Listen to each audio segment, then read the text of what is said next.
Well, that kind of takes back to the, what we kind of skipped over, I guess, about optics and lights, right? So, we just talked about, everybody's got their emotional attachment to what they think is going to be best. I mean, look, we see it in comments online, on Facebook and Instagram posts all the time. Take a look at any of the comments that people have, any of the posts from any manufacturer that released anything it shot, right?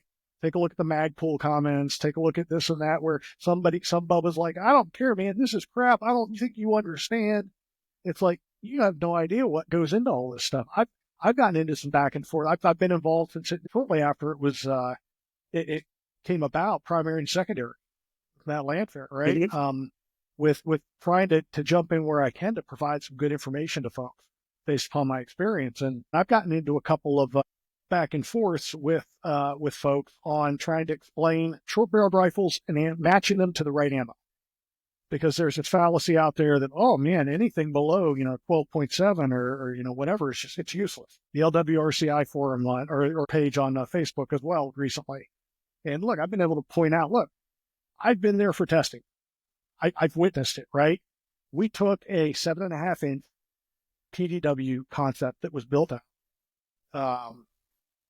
5.56, and we took it down and had it with ballistic research facility, had them we wanted it tested for accuracy, but also tested for the ballistic capability of that duty ammo, because we were using the same duty ammo. And at the same time, and this will circle back to optics and lights as well, at the same time when we were there, we were also temperature testing and drop test, or we didn't do drop testing because we only had 3 samples per main point at the time, and I didn't get prior okay to break their stuff.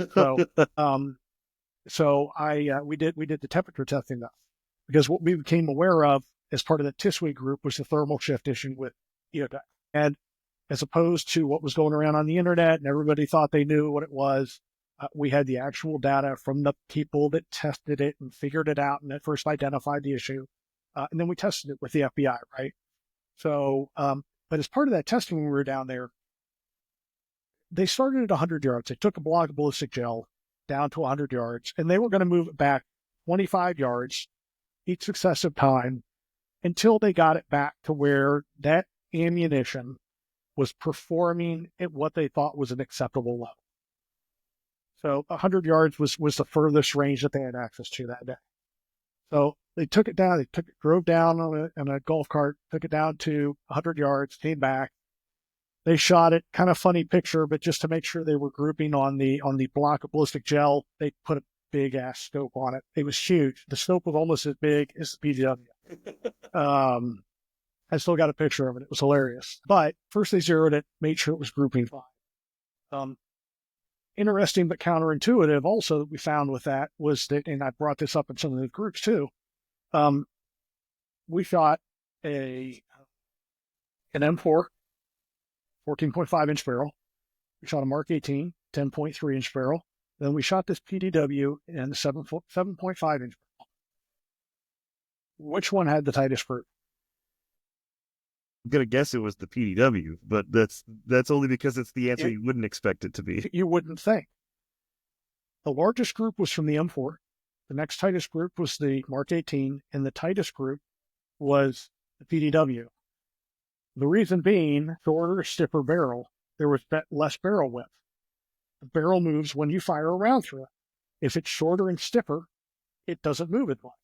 So the groups are tight. Okay, well, that's interesting.